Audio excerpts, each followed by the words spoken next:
The game Suicide Squad Kill the Justice League actually has some phenomenal work in the space of real-time in-engine character animation.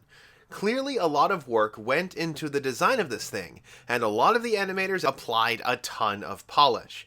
But despite this, Suicide Squad Kill the Justice League was roundly rejected by the populace at large because everybody knew what these animations had been made in the service of. A terrible corporate grind. A cynical looter-shooter designed to keep people on a treadmill for hours in the hopes that they will funnel more money into the deliberately unfinished game so a corporate bigwig can get a nice fat payday as they lay off the people who made it. In the sight of things like that, it can feel easy to just want to give up and feel pessimistic about the world of entertainment. So, the first Star Wars Unlimited video I made gave me a bit of a crisis.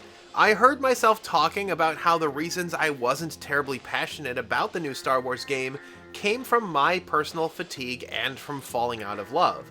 Something I didn't mention was that only 2 other people showed up at the pre-release to my store, and some of the things they said was some of the most fatalistic, passionless stuff I have ever heard.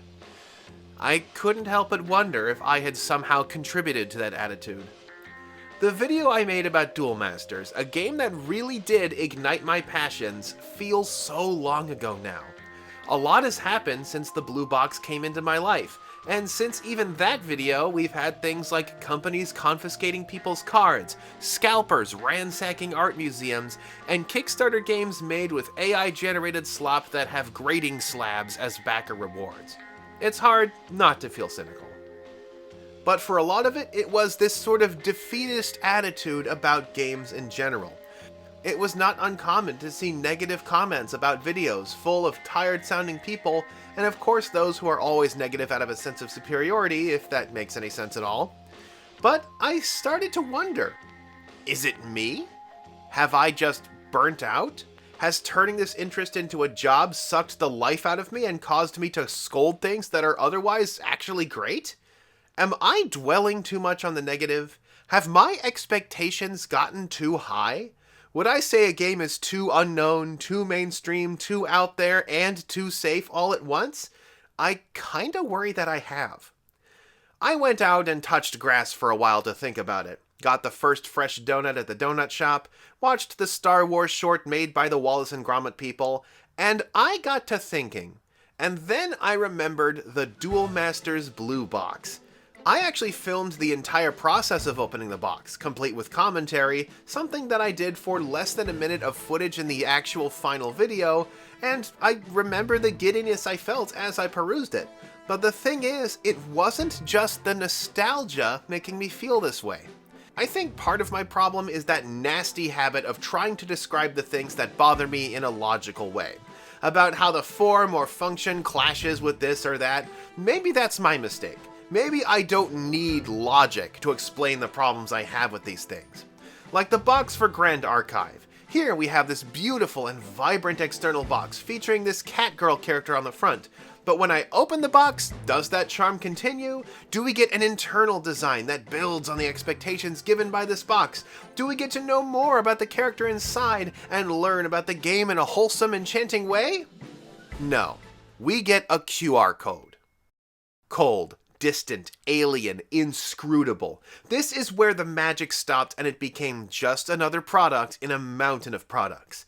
The feeling of love just evaporated against the blank white walls of the empty waiting room that was this box's interior, the magical world encroached upon by the artifice of business, the gray warehouse swallowing up the magical world to the point that I could hear the buzz of the poorly maintained fluorescent lights sitting over the lone folding chair in the center that the game was asking me to sit in. Now, I'm not saying you should print something on the inside of your box. Please do not think that is my point. You don't have to color the inside of the box. That is not what I'm saying. They'd gotten me to buy their game, and so their part of the deal was over. They had my money. Magic stops once admission gets paid, and it was surrounded by this white noise that I couldn't help but wonder. Do you think that this character even knows what a QR code even is? Meanwhile, in the blue box, I got a colorful quick start guide where the steps of the battle phase were hand-drawn. Hand-drawn. Not digital replicas moved around on a page. Not stock character art given a light photoshopping to put cards in their hands. Someone actually took the time to put pencil to paper and drew these steps. They drew the monsters popping out of the cards, drew the surprise of one of the players taking damage, drew a couple of monsters doing that double knockout punch from Dragon Ball. This is something made by someone who wanted to put the personal touch on everything. It's infectious, the same way the Accelerator's tutorial video is. That video has all of the energy of a couple of the show's actors putting on a promo, but it feels that way authentically, brimming with the same earnest energy that makes the otherwise inept Donkey Kong Country show burst with life. It may not be the most technically competent, but you can tell that the people working on it loved every minute of it. So what if it's just a bunch of mocaps and blend shapes? So what that it's just some doodles with a splash of watercolor? These things are brimming with more personality than any of the most processed high-resolution images and designs on the planet. Because it reminds us that it's people working on these.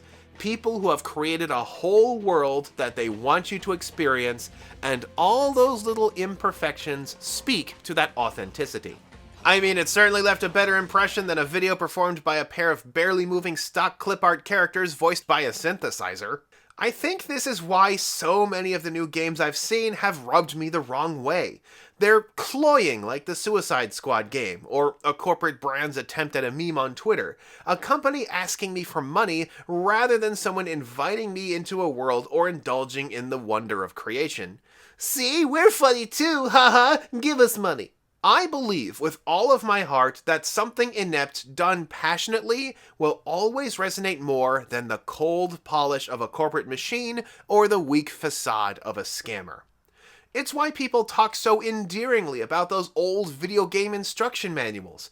They didn't delegate the work behind an obscure layer of digital chicanery to a website that'll be gone in 5 years. They said, hey, open up and learn about the amazing world we've made for you. I'll be honest with you, the reason I want a physical rulebook of some kind in my starter decks is not because it's a more practical and easily searchable document, though it is that. I want a physical rulebook so I can feel something, darn it!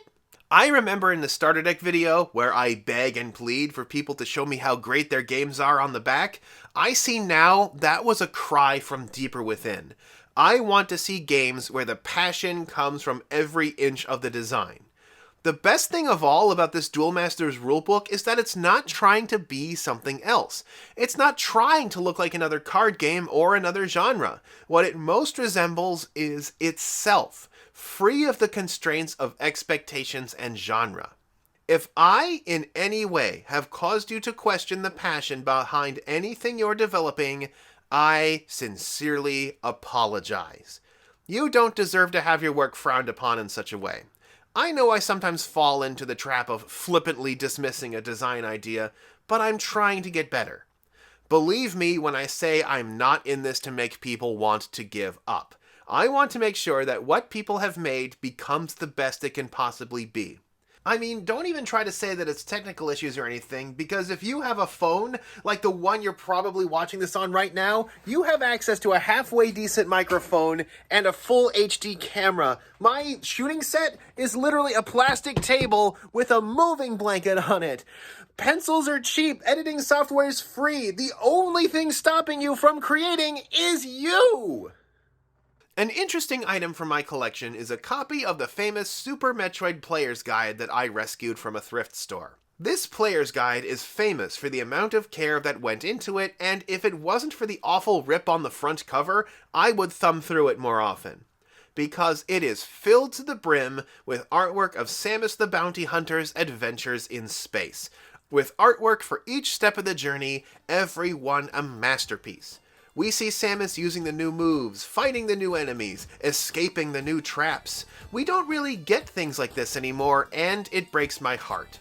In the age of downsizing and cost-cutting, it feels like the human element is always the first thing to go.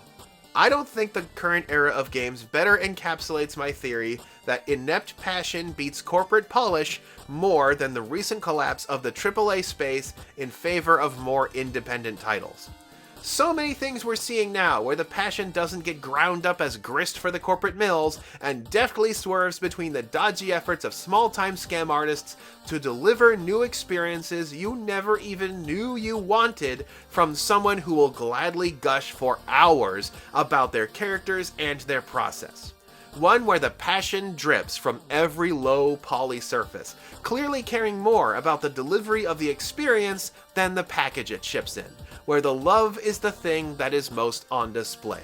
What I want is the trading card game version of that.